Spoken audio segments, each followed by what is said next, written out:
Hola a todos, bienvenidos al informativo de Rafael Páramo, este espacio que también es suyo. En este video vamos a hablar de un tema muy controversial en nuestro país, la educación. Comenzamos.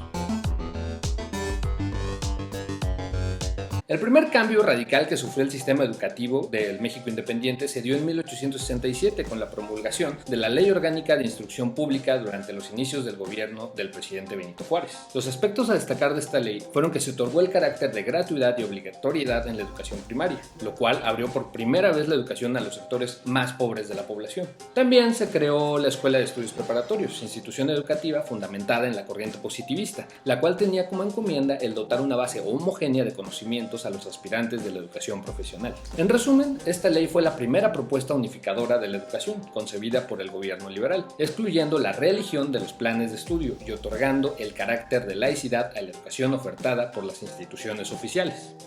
Posteriormente, un gran logro de la Revolución Mexicana fue que todos los niños mexicanos tuvieran acceso a la educación, es decir, que fueran a la escuela. Al finalizar este periodo revolucionario, el Congreso Constituyente dio un paso importante en la consolidación del sistema educativo, otorgando el grado constitucional al precepto laico, gratuito y obligatorio de la educación, lo que ahora conocemos y memorizamos desde la primaria como el artículo 3º constitucional. O sea, se construyeron escuelas, se pusieron bancos y se llevaron maestros. De ahí que en teoría en todas las comunidades del país hay una escuela. Posteriormente vino la debacle de nuestro sistema educativo, mismo que radicó entre algunos puntos en entregar el cargo de secretario de Educación a gente políticamente incompetente y con clara incapacidad para desmantelar el sistema de relación institucional entre la Secretaría de Educación Pública y el Sindicato Nacional de Trabajadores de la Educación, relación que únicamente sirve para obtener poder político y económico a razón de $60 millones anuales por cuotas sindicales. Todos estos factores llevaron a que para el año 2010 el 55% de los alumnos no alcanzaran el nivel básico de habilidades matemáticas, el 41% no alcanzara las habilidades de comprensión de lectura, se presentaran fallas severas en el área de ciencias y faltaran espacios y tiempos dedicados a las actividades deportivas y artísticas. También que no se diera el suficiente apoyo al aprendizaje de idiomas y tecnologías de la información, además de las deplorables condiciones de los planteles educativos. Esto sin tomar en cuenta que el acceso, a pesar de su carácter universal, no se cumplía debido a la falta de inversión en infraestructura para las comunidades más alejadas del país. Para el año 2012, desde el primer día del gobierno del presidente Enrique Peña Nieto, anunció una gran transformación educativa. Se trataba de una reforma para mejorar la calidad y evaluar el desempeño de los maestros. A 9 días de su mandato, la iniciativa de modificación de los artículos 3 y 73 de la Constitución fue entregada a la Cámara de Diputados. En este proyecto, el Gobierno de la República estableció un nuevo modelo de ingreso y promoción magisterial a través de evaluaciones. En poco más de un mes, el proyecto fue ratificado por 23 congresos locales, lo que permitió que el presidente Enrique Peña Nieto promulgara esta reforma el 25 de febrero de ese año. Sin embargo, para dar certeza de que ninguna figura que obedeciera a asuntos personales se entrometiera, la lideresa del Sindicato Nacional de Trabajadores de la Educación, Elbester Gordillo, fue detenida un día después de la misma promulgación de la ley, acusada por el presunto desvío de fondos para su uso personal y que presuntamente provenían de las recaudaciones sindicales. Hoy en día sabemos que Elbester Gordillo fue exonerada de todos los cargos y consiguió su libertad. Fue exonerada por la misma administración de Peña Nieto. Por su parte, la Coordinadora Nacional de los Trabajadores de la Educación, la CENTE, misma que durante más de 30 años se autodenominó como grupo disidente del sindicato, exigiendo el voto universal para elegir al dirigente nacional, derecho del que actualmente no gozan los agremiados. Asimismo, la coordinadora se ha caracterizado como un grupo político en el interior del sindicato opuesto al control del grupo liderado por Elbester Gordillo. Desde el 2012, la CENTE, a través de la voz de su representante, Ramón Reyes, denunció que el principal objetivo de la reforma educativa de Enrique Peña Nieto no era más que una antesala para llegar a la privatización de la educación en México. Estas opiniones polarizaron a la población. Realmente es un tema sensible y muy delicado para los mexicanos. A la fecha, las opiniones de la sociedad continúan divididas entre los que apoyan las medidas de la SEP y los que consideran que viola los derechos de los trabajadores de la educación.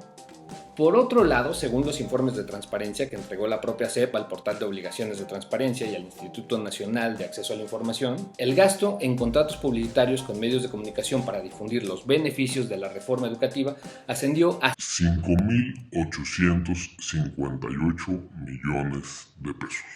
En promedio, cada mexicano pagó 40 pesos en publicidad. para esta reforma. Y luego decían que no era un telepresidente, porque recordemos que no fue la única reforma que se anunció. Para esta tarea, la administración de Peña adquirió un total de 2.327 contratos con diversas empresas de comunicación. Es decir, contrató la producción y difusión de comerciales de radio, televisión, cine, banners en páginas de internet, así como publicidad en medios impresos para difundir el gran logro de la reforma educativa. Vamos a hacer un paréntesis ligando el tema con los videos anteriores de este informativo, en el que develamos el papel de los medios, específicamente de Televisa, con el poder en turno. Justo antes de las elecciones presidenciales del 2012, se estrenaba de manera triunfal en todas las salas de cine del país y en casas, escuelas, en todos lados, el documental titulado De Panzazo, que inicia con una peculiar línea. Lo que vamos a ver ahora ha permanecido escondido por años, y hay gente muy poderosa que no está interesada en que se sepa. Este documental fue impulsado por Mexicanos Primero, asociación fundada por Claudio X González, creador de Fundación Televisa. La televisión ni se menciona en todo el documental, aunque parte de la crónica es protagonizada por el mismísimo Carlos Loret de Mola.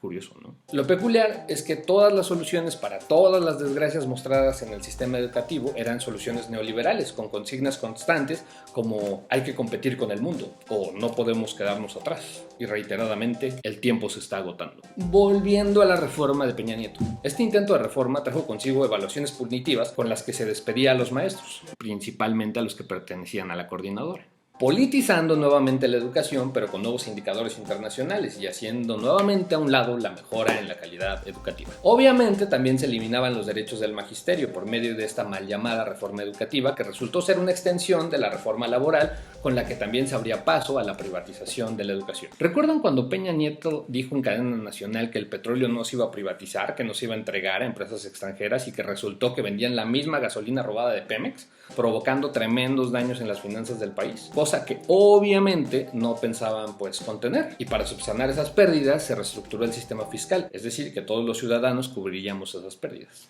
Por su parte, ya en el 2019, el actual presidente, Andrés Manuel López Obrador, cumplió una de sus promesas de campaña y firmó la iniciativa para derogar la reforma educativa de Peña Nieto. Otra promesa más que cumple aquel que era un peligro para México. Pero, ¿a dónde va esta reforma? Sin duda es una oportunidad histórica para dignificar tanto la labor de los docentes como para sentar las bases de un México verdaderamente preparado y competitivo.